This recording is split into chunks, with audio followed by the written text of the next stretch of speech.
E hoje nós trouxemos um estudo de O Livro dos Médiuns, referente à parte segunda, capítulo 19, papel dos médiuns nas comunicações espíritas. Então nós vamos procurar trazer uma conversa sobre esse tema, mas principalmente, tentando atualizar o entendimento para o século XXI de alguns pontos que Kardec e os espíritos abordam, nesse capítulo, que é extremamente interessante e muito importante para todos nós que trabalhamos com mediunidade. Então, o Livro dos Médiuns, ele é fundamental. Não tem como, ser espírita e não ter o mínimo de conhecimento sobre o Livro dos Médiuns. Afinal de contas, foi o segundo livro a ser escrito, na codificação espírita. Então, a sequência natural de estudos é o Livro dos Espíritos, obviamente, como o primeiro, em que aborda todas as questões relacionadas com a doutrina espírita, né, que na época estava surgindo. Depois, nós precisamos compreender como essa informação foi obtida. Então, esse é o ponto principal pelo qual o Livro dos Médiuns foi o segundo livro a ser escrito. E no primeiro livro, a doutrina completa foi apresentada, e só que ali era uma conversa entre Kardec e os espíritos, certo? No Livro dos Espíritos. Então, era preciso esclarecer como que essa informação foi obtida. Então, por isso que vem o Livro dos Médiuns como segundo livro. Além disso, né, já que o Livro dos Espíritos ia trazer essa oportunidade, ou a possibilidade da conversa, ou da interação entre encarnados e desencarnados, então era fundamental que os espíritos e Kardec trouxessem as regras para a comunicação entre esses 2 planos de existência. Então, assim, o Livro dos Médiuns é de extrema importância e, novamente, nós ressaltamos, é o segundo livro a ser escrito e, consequentemente, o segundo livro a ser estudado para que possa haver melhor compreensão dos outros livros, do Pentateuco que vieram na sequência. Então, iniciando propriamente com o tema, nós temos claro que nós não veremos o capítulo inteiro, nós selecionamos alguns pontos desse livro, desse capítulo, para nós, analisarmos. E nós selecionamos essa dissertação de Erasto e Timóteo. São 2 espíritos que trabalharam na codificação e que eles trouxeram uma dissertação, explicações das mais variadas sobre, assim, o papel, do médium nas comunicações espíritas. E aí nós vamos começar com esse item 225. Erasto e Timóteo disseram o seguinte: quando queremos transmitir ditados espontâneos, atuamos sobre o cérebro, sobre os arquivos do médium, e preparamos os nossos materiais com os elementos que ele nos fornece, e isto a sua revelia. Então vejamos bem, né? Porque aqui eles falam sobre o cérebro. O cérebro é a parte material, né, do nosso corpo. Então, esses arquivos, né, que eles se referem sobre os arquivos do médium, que é o conteúdo mental do médium, de qualquer espírito, né, encarnado, desencarnado, médium ou não, mas eles ficam assim, em uma região, ou melhor dizendo, em uma componente que se distinta do cérebro. E, afinal de contas, o cérebro, quando ocorre a morte do corpo físico, o cérebro fica aqui né, na Terra, e ali ele vai se decompor e pronto. Então, esse acervo, esses arquivos, eles não podem estar no cérebro propriamente dito. Hoje, século XXI, quer dizer, muito antes de hoje, melhor dizendo, já lá em meados do século XX, já surgiu a ideia de mente e estrutura psíquica. certo? Então o que eles se referiram como cérebro século XIX, meados do século XIX, hoje nós já podemos interpretar como mente, como estrutura psíquica. E essa mente, ela segue com o espírito quando da desencarnação. Então não há perda de informação. Esse é o ponto principal, né? Esses arquivos do médium é informação. Então, quando o espírito desencarna, ele leva consigo toda essa informação. Então, não há perda de informação. Então, relendo para uma colocação mais trivial, ou melhor, mais atual, nós teríamos o seguinte: quando queremos transmitir ditados espontâneos, atuamos sobre a mente, sobre os conteúdos do médium e preparamos os nossos materiais com os elementos que ele nos fornece. Que elementos são esses? São esses conteúdos mentais que o médium fornece.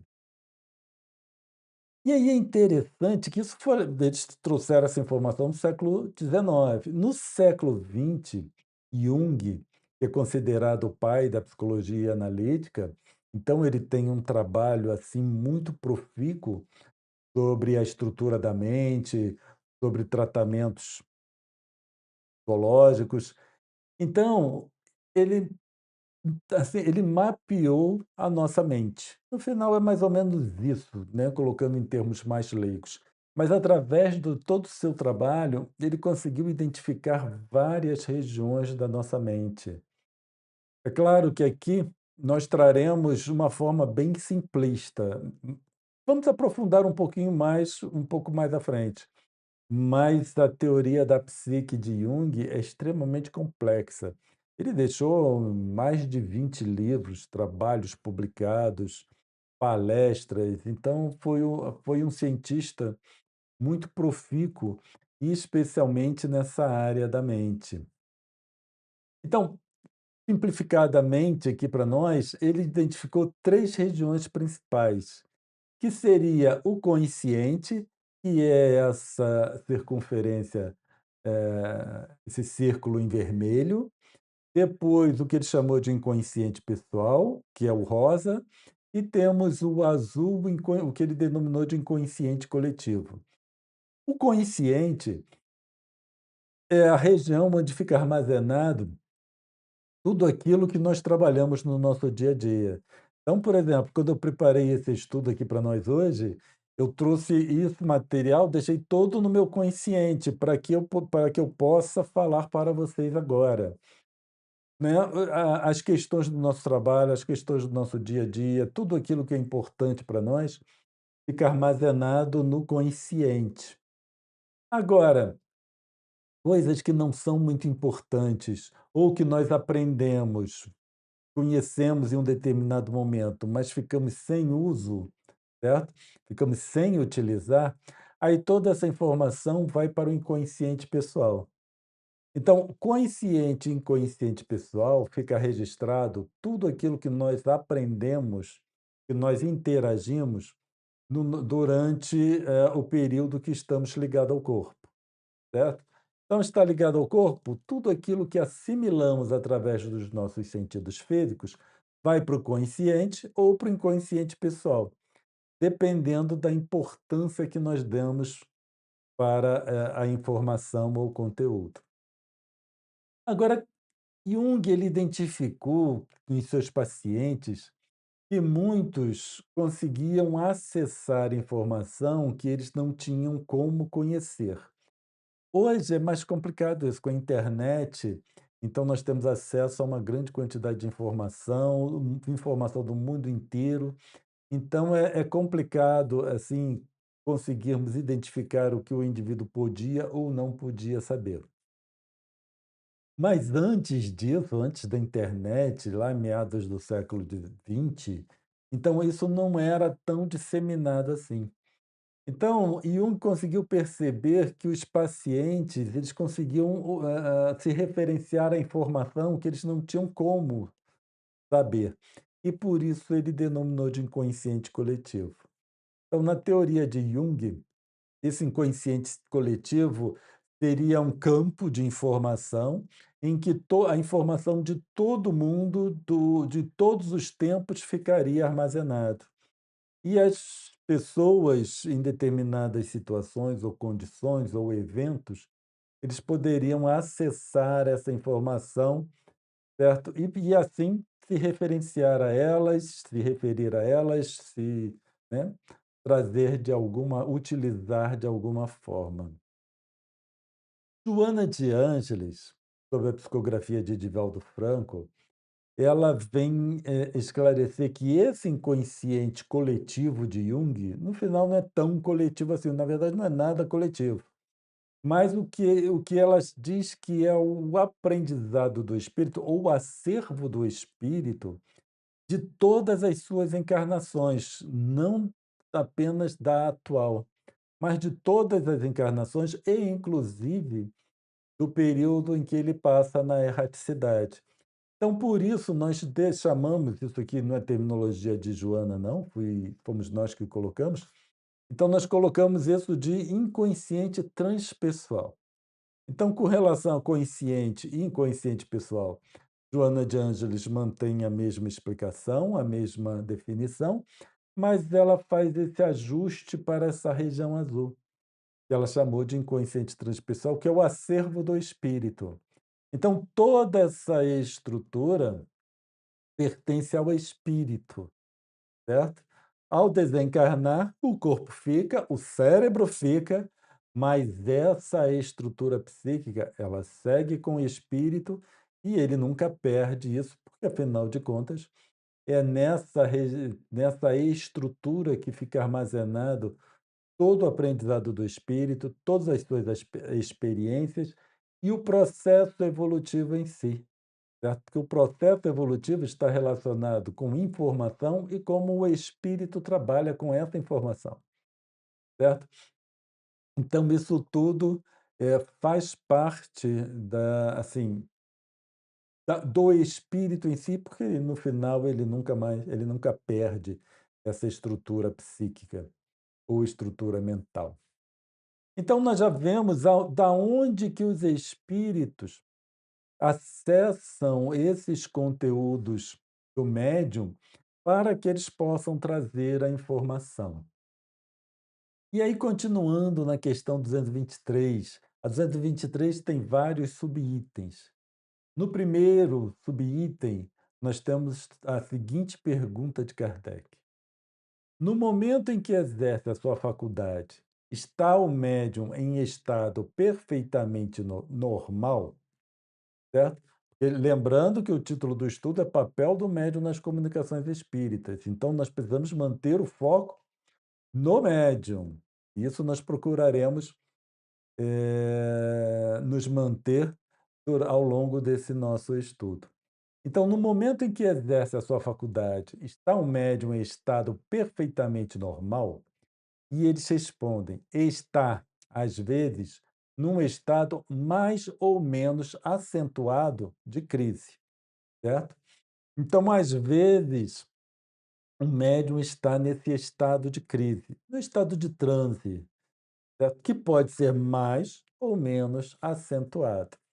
Mas a continuação da resposta é muito interessante, porque eles dizem o seguinte: porém, habitualmente, seu estado não difere de modo sensível do estado normal, sobretudo se trata de médiuns escreventes. Então, na grande maioria das vezes, ou em vários tipos de mediunidade, no médium não entra em um estado de crise, um estado de transe. Ele mantém no seu estado normal, porém é possível sim se estabelecer o fenômeno mediúnico. E aí é interessante que nós começamos a ver que para o médium se relacionar com o espírito, um espírito desencarnado, ele não necessariamente precisa entrar em transe, certo? Ele pode muito bem, no seu estado de vigília, interagir com o espírito desencarnado. É claro que naquelas tipos de mediunidade mais sutis.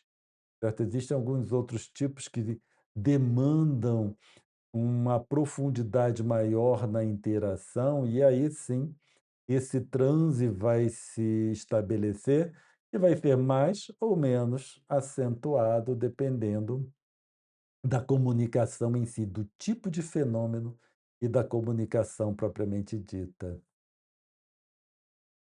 Ainda no mesmo item, 223, mas na quarta pergunta de Kardec, nós temos o seguinte: desde que o espírito do médium ha podido adquirir conhecimentos que esqueceu, não poderá ele aurir nas profundezas do seu eu as ideias que parecem fora do alcance de sua instrução? E aí nós vamos lá no nosso, mapinha de Jung, em que mostramos, né, consciente, vamos voltar lá, consciente, inconsciente pessoal, inconsciente transpessoal. Então nós vimos que o consciente está no meu acervo. Se vocês me perguntam qual é seu nome, eu sei de responder para vocês, porque está no meu acervo consciente. Se vocês perguntam, por exemplo, o que eu almocei há 4 semanas atrás, aí eu não vou mais lembrar, certo? Porque isso está no meu inconsciente pessoal. Então, Cláudio, o que que você almoçou há 4 semanas atrás? Eu vou falar para vocês que eu não sei, porque não foi uma data especial e com isso eu esqueci.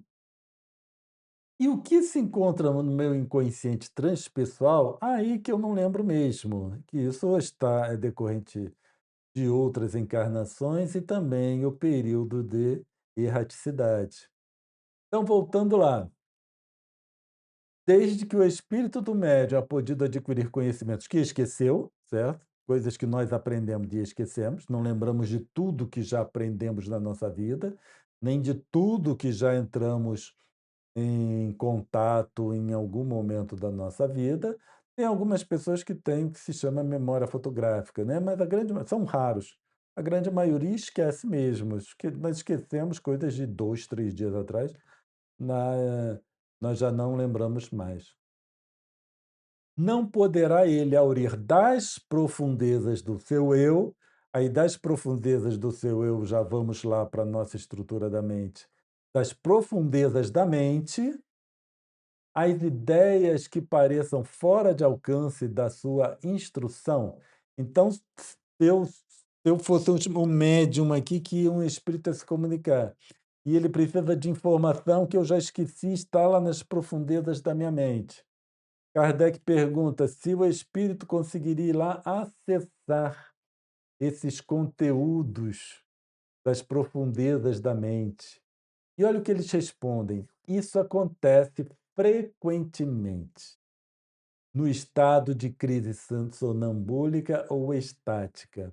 Então nós vemos que esse, né, assim, os espíritos acessarem conteúdos na profundeza da nossa estrutura psíquica ocorre frequentemente, certo? Então é algo comum de acontecer, mas isso é mais assim percebido no estado de crise sonambúlica ou estática. Isso ocorre com maior frequência, em maior profundidade, nesses estados sonambúlicos e de êxtase, em que há um transe. Então, todas as vezes que há um transe do médium, há a possibilidade de acessar esses conteúdos mais profundos, que serão mais superficiais ou mais profundos, obviamente dependendo, do grau do transe, que o espírito, que o médium entre. E aí é interessante essa questão, né, desse acesso em regiões mais profundas do psiquismo, porque na teoria, né, da psique de Jung, ele fala em limites energéticos. Um dos livros dele, que está escrito ali, A Natureza da Psique, mais especificamente na página 115, quer dizer, 115, página 115 da minha edição, né? Agora eles é um pouco mais antiga.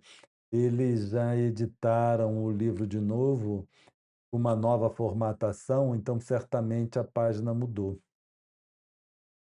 Então, mas, de qualquer forma, está lá no livro A Natureza da Psique, para quem tiver interesse, sobre limites energéticos. Olha o que Jung fala, né? Esse livro dos médios, lá meados do século XIX, e Jung aqui nós vamos colocar em meados do século XX. Jung diz o seguinte: podemos imaginar facilmente que há um limiar inferior e um limiar superior para os processos psíquicos, e que, consequentemente, a consciência, que é um sistema perceptivo por excelência, pode ser comparada com a escala perceptível do som e da luz, tendo como este um limite superior e um limite inferior. Acho que se poderia estender esta comparação à psique em geral. Então vamos agora analisar essa colocação de Jung. Então, aquela região que nós chamamos de consciente, ele diz que podemos interpretar como um limiar inferior e um limiar superior. Então, o consciente estaríamos entre um limiar de energia. Jung vem trabalhar os conteúdos da psique sob uma ótica energética. Então, os conteúdos, eles teriam energias propriamente dita, certo? Estaria relacionado com o grau de importância que nós damos a esses conteúdos. Então, ele vem colocar como dois limites. E ele compara com o som e com a luz, porque nós temos sons, né, que nós não ouvimos e sons que ouvimos, assim como luz. Tem luz que vemos e luz que nós não vemos, porque existe um limiar superior e um limiar inferior, tanto para as ondas sonoras quanto para as ondas de luz. Então, colocando de uma forma mais visual, certo? Antes nós tínhamos uma série de círculos representando o inconsciente coletivo, inconsciente pessoal e o consciente. Agora nós já vamos trazer essas componentes mais em uma escala energética, tá certo? Então aqui vocês veem a seta, então quanto, né, a seta apontando para cima, então para cima valores de energia maior, para baixo valores de energia menor. Então ele diz: os processos psíquicos se comportam como escala ao longo da qual desliza a consciência. Então ele vem com Jung, além dessa informação, ele nos diz que essa consciência ela pode flutuar, certo? Deslizar nessa escala, tanto para cima quanto para baixo, tá? Então para cima ou para baixo. E aí nós vemos o seguinte, que quando o médium se encontra num transe mediúnico, essa flutuação ela pode ocorrer, certo? Dependendo da necessidade, dependendo do transe mediúnico, da comunicação mediúnica. Então, nós temos tanto que o espírito pode acessar os conteúdos na profundeza do psiquismo, quanto também pode haver essa variação da região que denominamos consciente. E aí vai englobar conteúdos diversos, tá bem? Isso é interessante e porque especialmente o entendimento para médiuns, que existem situações em que o médium percebe desconforto na sua mente, na sua estrutura mental, tá? O entendimento adequado de mediunidade e o entendimento adequado para o treinamento de médiuns necessita que aquele que está treinando médiuns tenha o mínimo de conhecimento dessa teoria da mente, conforme Jung explica. Porque aí nós temos condições de entender, situações em que o médium se vê a braços, tá certo? Então existem situações no trabalho e fora do trabalho, especialmente com os médiuns não treinados ainda, não adequadamente treinados, e essas, situações de desconforto na mente, elas são muito, assim, perceptíveis e pode alcançar, níveis de grande desconforto para o médium. Então é importante que o médium entenda o processo pelo qual ele está passando, para que ele possa procurar um treinamento adequado, em que vai lhe explicar que essas situações, elas são passageiras, são temporárias e ocorrem durante esse período de treinamento, até enquanto o médium ainda não está adequadamente treinado. E ele também vai aprender a esperar que essas situações elas passem, essas situações de desconforto. E vai aprender também mecanismos para mitigar esses momentos, né? Mitigar esse desconforto que vai surgindo. Então, a mediunidade, ela precisa de estudo muito aprofundado. E Jung, ele vem ter assim, um auxiliar bem significativo para o entendimento de O Livro dos Médiuns. Lembrando sempre que Livro dos Médiuns, meados do século XIX, e Jung já foi meados do século XX, né? A maior parte do seu trabalho foi ali na primeira metade do século XX, indo um pouco além.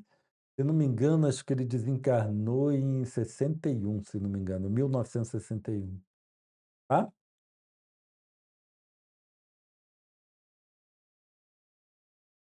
E além disso, Jung ele também vem dizer, ainda no livro A Natureza da Psique, que essa região do consciente, ela pode aumentar ou diminuir, certo? Espero que você, né, esteja sendo perceptível aqui no slide. Vou aumentar um pouco esse slide para vocês verem melhor. Então pode aumentar e também pode reduzir. Esses, assim, essas situações ou esses eventos, eles são percebidos pelo médium, que quando há um aumento desse consciente, realmente o médium vivencia essa ampliação da consciência, tá? Ele percebe, assim, uma nitidez maior nos seus pensamentos, a forma como ele enxerga as coisas, a forma como ele entende as questões. Contudo, quando ocorre essa redução da região do consciente, aí isso é um tanto quanto sofrido para o médium, porque ele começa a experienciar perdas. E só que ele não sabe o que ele perdeu, é interessante isso, né? Porque o que ele perdeu temporariamente são conteúdos do seu consciente, porque quando reduz conteúdos que ele está acostumado a estar no seu consciente, passa para o inconsciente. Então ele tem sensação de perda. E essa sensação de perda, Jung relata também quando isso acontece. Então é interessante que nós conseguimos ver os relatos de Jung, né, as explicações de Jung, e quando nós colocamos junto de um médium, analisando um médium, nesses nessas vivências, nós conseguimos comprovar exatamente o que Jung veio dizer e, mais ainda, o que os espíritos quiseram, tratarem o Livro dos Médiuns. Muito interessante essa questão.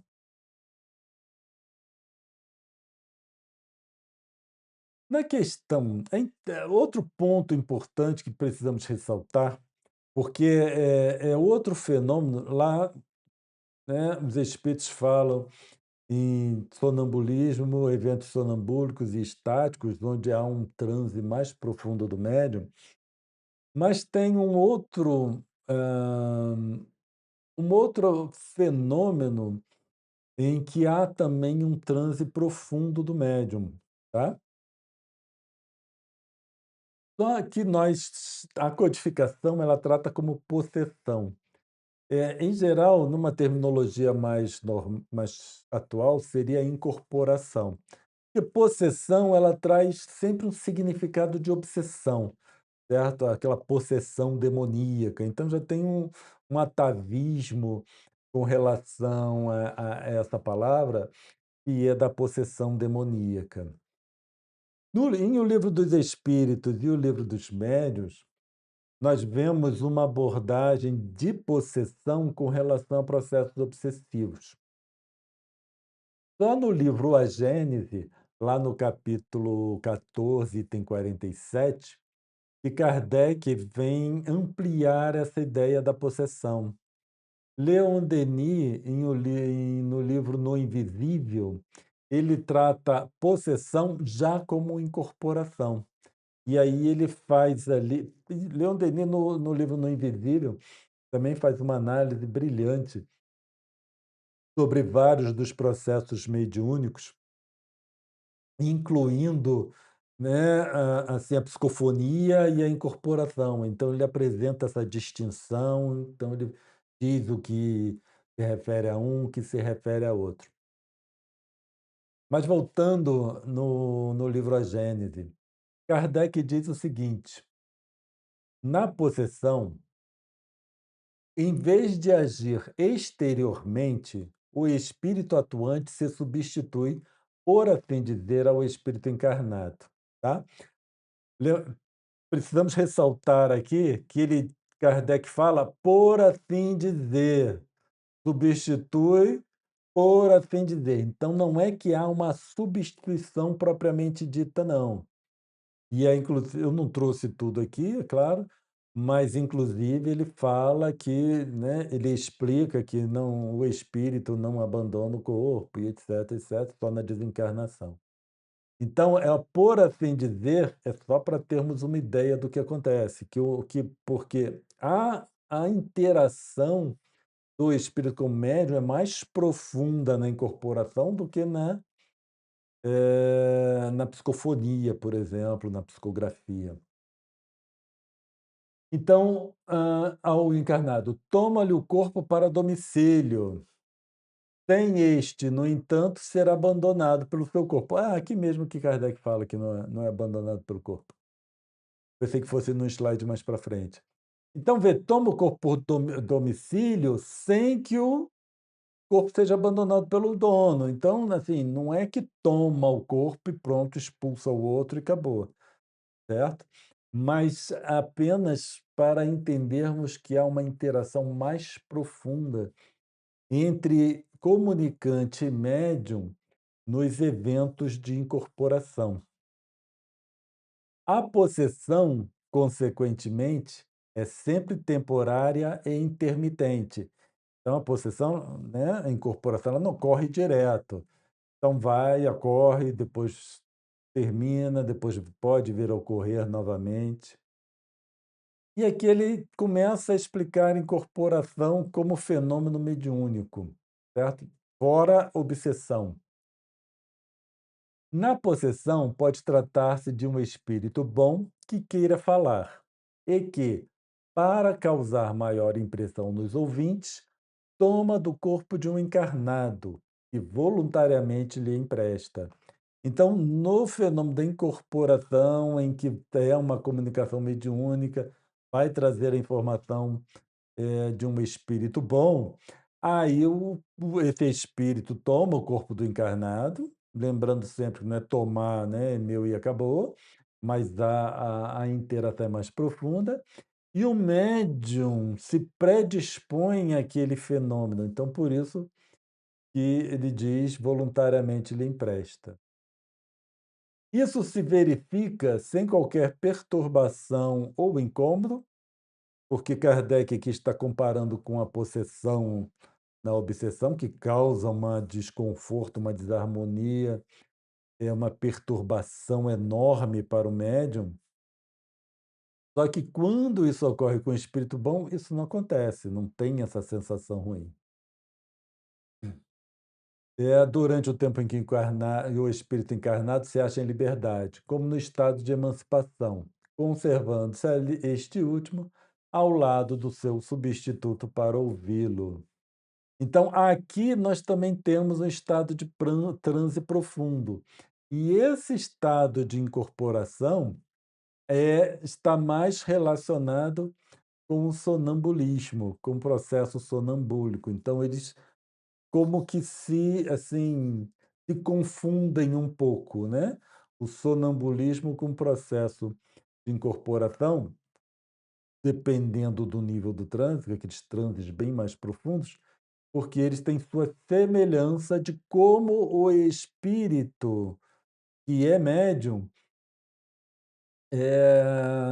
se comporta com relação ao seu corpo físico, tá. Então, nessas situações, também vai ocorrer uma flexibilidade maior do consciente e também a possibilidade do espírito acessar conteúdos mais profundos do psiquismo do médium. Então, voltando ao Livro dos Médiuns, influência do espírito pessoal do médium, item questão 223, item número 6. Kardec pergunta: o espírito que se comunica por um médium transmite diretamente seu pensamento ou este tem por intermediário o espírito encarnado do médium? Então, esse é um ponto assim fundamental que, em geral, causa uma certa dúvida. Quando o espírito está se comunicando, o espírito que começa a atuar no, né, no aparelho fonador do médium e é o espírito que fala, ou isso ocorre através do espírito do médium em si? E aí eles respondem: o espírito do médium é o intérprete, porque está ligado ao corpo, que serve para falar, e por ser necessária uma cadeia entre vós e os espíritos que se comunicam. Então, sempre, toda e qualquer comunicação mediúnica, o espírito comunicante não se comunica direto com aqueles que estão ouvindo. Isso sempre ocorre através do médium, e o médium é um intérprete, mesmo nos casos da incorporação, porque vai utilizar o médium, porque é um médium que está ligado ao corpo. O espírito não está ligado ao corpo e, com isso, ele não tem um domínio completo desse corpo, tá certo? Às vezes se pensa que o espírito comunicante toma todo esse aparelho fonador do médium, mas não toma. É sempre através do médium e os espíritos do espírito do médium. E aqui, fica claro no Livro dos Médiuns, porque é preciso uma cadeia entre vós e os espíritos. Então, sempre precisa essa cadeia, que é uma ligação. Então, nós temos uma cadeia de comunicação que sempre vai se estabelecer, certo? Então, nós temos em azulzinho, levantando a mão, o comunicante, o espírito comunicante. Ao lado, nós temos o espírito, que é o médium encarnado, que é o espírito encarnado do médium, certo? Aqui nós temos o corpo do médium e aqui a pessoa que vai ouvir, é o ouvinte, aquele que está ali, né, presenciando a comunicação mediúnica. Então, esses dois aqui, que é o espírito e o corpo do médium, isso nunca se rompe. Só vai se romper na desencarnação. E na comunicação mediúnica, é esse espírito que tem o domínio desse corpo. Por isso que sempre o espírito do médium será um intermediário e por isso que existe a necessidade de uma cadeia de comunicação.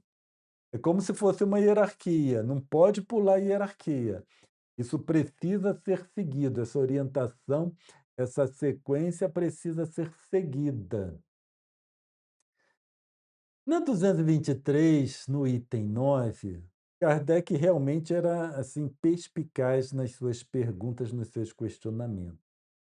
Ele coloca o seguinte: Isto parece que não tem aplicação ao que se chama mesas falantes, ou qualquer fenômeno físico em que há um movimento de um objeto qualquer, ou qualquer fenômeno físico, melhor dizendo.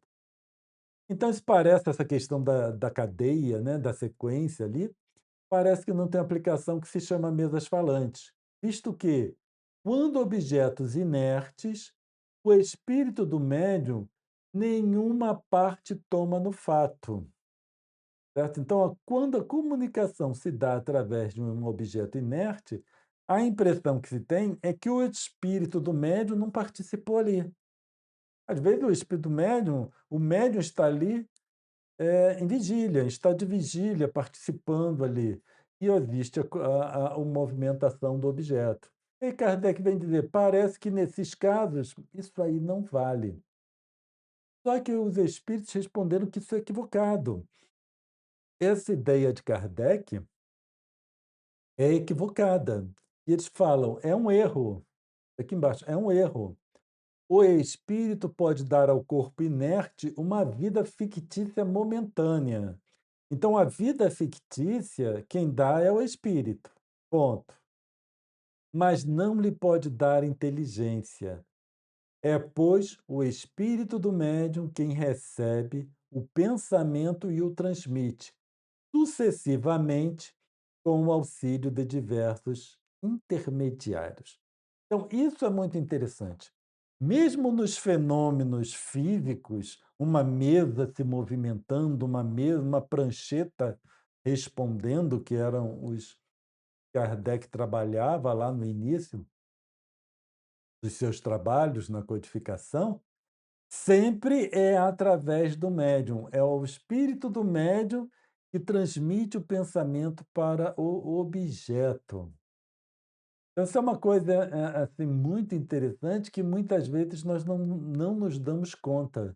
Por isso que esses estudos sobre o livro dos médiuns e uma semana voltada exclusivamente para o estudo dos livros dos médiuns é de extrema importância e fundamental para que nós começamos a ficar mais assim acostumados a essas ideias, né?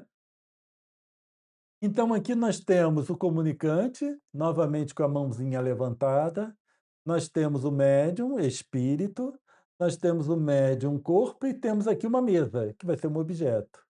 Então, esse espírito, ele quer se comunicar através da mesa, tá? Aí, como ocorre? Assim, nós estamos colocando de uma forma bastante didática, tá?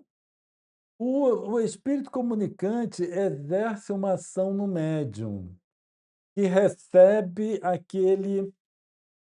aquela informação, recebe aquele estímulo. O espírito do médium, então, exerce uma ação sobre o corpo, sobre o seu corpo, tá? E em resposta ao estímulo que ele recebeu do espírito comunicante. Como resultado dessa ação do espírito do médium no seu corpo, há uma liberação de fluido que é direcionada para a mesa, tá bem? Então, o que nós temos? Um estímulo que o espírito médio recebe, manda um estímulo para o corpo responde liberando fluido que é direcionado para a mesa. E depois, o médium espírito exerce uma ação no fluido para trazer a informação que o comunicante desejava e, por último, a mesa responde. Então, nós temos a sequência: comunicante ao espírito médium. 2, o espírito médium para o corpo médium. 3, liberação de fluido, que esse aqui, o corpo do médium, que tem fluido vital para animar uma mesa. Já a mesa devidamente animada com fluido vital, o médium, o espírito, emite a informação para a mesa e a mesa, por fim, responde para aqueles que estão ali, assistindo, presenciando esse fenômeno físico, essa comunicação através de uma mesa. Então, mesmo que o médium esteja em vigília, mesmo que ele esteja desperto, não necessite estar em transe, essa é a cadeia de informação, conforme os espíritos nos informaram. E aí não tem como ser diferente. Nós vamos sem o espírito, o médium, o espírito, sempre vai exercer uma ação, tá? Por quê? Porque aqui se estabelece uma relação íntima. O espírito, ele é o dono, né, por assim dizer, do corpo e do fluido vital, que é liberado. Ao, quando a mesa é impregnada desse fluido vital, então ele passa a fazer parte dessa relação íntima do espírito médium. Por isso que o espírito médium, ele pode, então, exercer uma ação sobre essa mesa, tá? Lá no item 7, aí nós temos uma, assim, um dos pontos mais importantes para nós entendermos fenômenos mediúnicos e interpretar esses fenômenos mediúnicos. No item 7, Kardec pergunta: o espírito encarnado no médium exerce alguma influência sobre as comunicações que deva transmitir, provindas de outros espíritos? Então, veja bem, nós já vimos que o espírito encarnado no médium, ele é assim, o intermediário, certo? Tudo passa por ele. E aí ele, então, que transmite a informação. No final é isso. O espírito quer se comunicar, informa ao espírito encarnado no médium, esse espírito do médium é que vai, né, exercer tudo aquilo que é necessário para que aquilo seja exteriorizado no mundo material. Seja através da fala, a escrita, um objeto que se move, então, seja qual for, assim, o processo. E aí Kardec pergunta se o espírito do médium pode influenciar a resposta, certo? Se exerce alguma influência, se pode interferir na resposta. E aí eles respondem: exerce. Porquanto se estes, a resposta dos médiuns, desculpa, a comunicação dos espíritos não lhe são simpáticos, pode ele alterar-lhes as respostas e assimilá-las às suas próprias ideias. E o que isso então, né, nos esclarece? Que toda e qualquer comunicação mediúnica tem uma participação do médium e pode ser influenciada pelo médium, certo? Apesar dos espíritos utilizar o conteúdo do médium, da mente do médium, para formar a sua ideia, o médium, se não é simpático àquela ideia, ele pode interferir.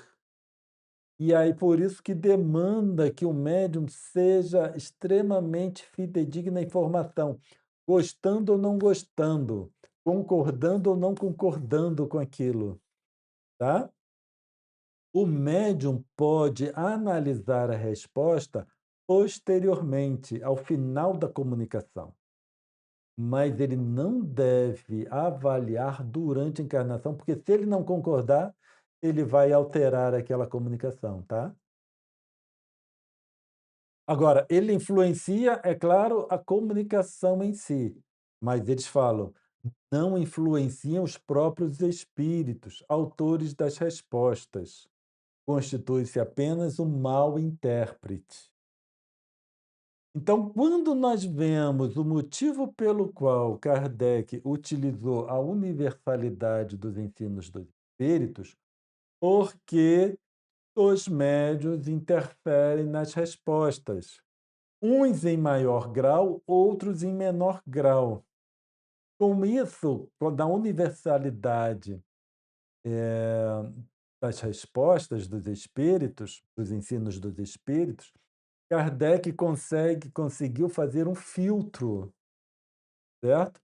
Para eliminar aquela informação em que foi mais alterada pelo médium e trabalhar com aquelas que foram menos alteradas pelo médium, tá certo? Então, por isso, nós precisamos ter cuidado com toda informação mediúnica. Nós precisamos sempre analisar comparando com a codificação espírita. Então, nós não podemos analisar ou trabalhar com mediunidade sem conhecer a codificação espírita de uma forma detalhada. Por isso, mais uma vez, o Livro dos Médiuns, ele foi o segundo livro a ser escrito, pela importância desse livro para todas as comunicações mediúnicas, inclusive para uma avaliação do Livro dos Médiuns, desculpa, dos Espíritos, e uma avaliação dos outros livros que viriam na sequência. O Evangelho, segundo o Espiritismo, o Céu e o Inferno e o livro A Gênese, tá?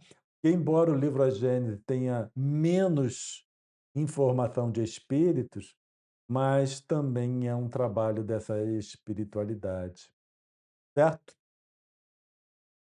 Já chegou na nossa hora, né?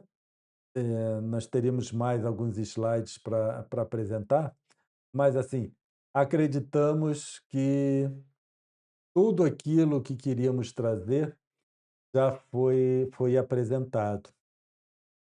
Contudo, nós gostaríamos de ressaltar para vocês que no nosso site pessoal, esse que está aqui embaixo à direita, desculpa, à esquerda, no canto inferior à esquerda do nosso vídeo, do nosso slide, está www.ccconte.com.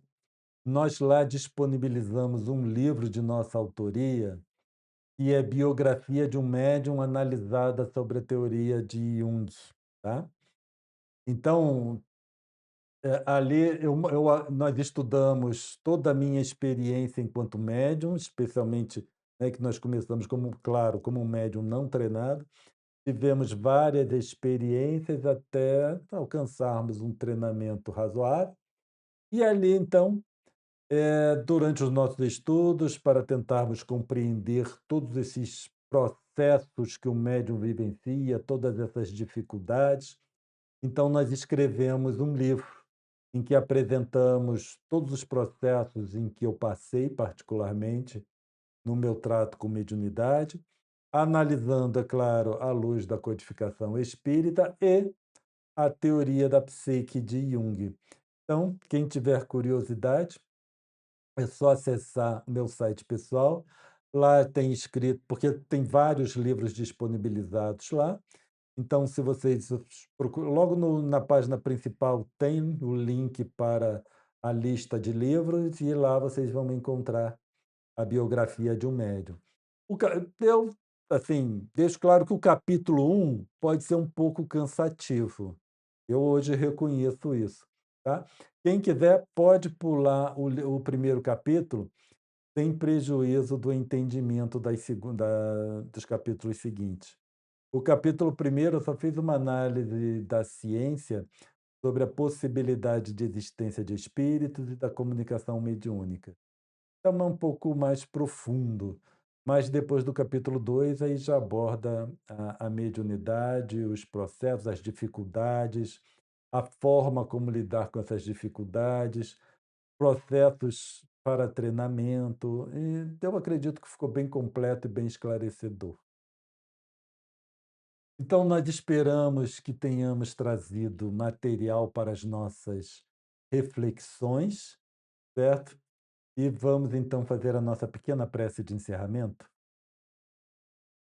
Vamos elevar nossos pensamentos para agradecer a Deus, agradecer a Jesus, toda essa possibilidade que temos, Senhor, de hoje tratar com essa informação de uma forma tão organizada como a codificação espírita, Pai. que hoje nós temos um acesso direto, disponibilizado em livros, disponibilizado em versões digitais, que possamos ter forças para perseverar nessa caminhada, que possamos ter forças para nos tornarmos médiuns devidamente treinados.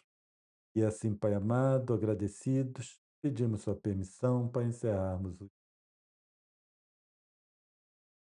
Então, muita paz a todos, agradecemos a presença, a participação e desejamos um bom descanso. Novamente, muita paz.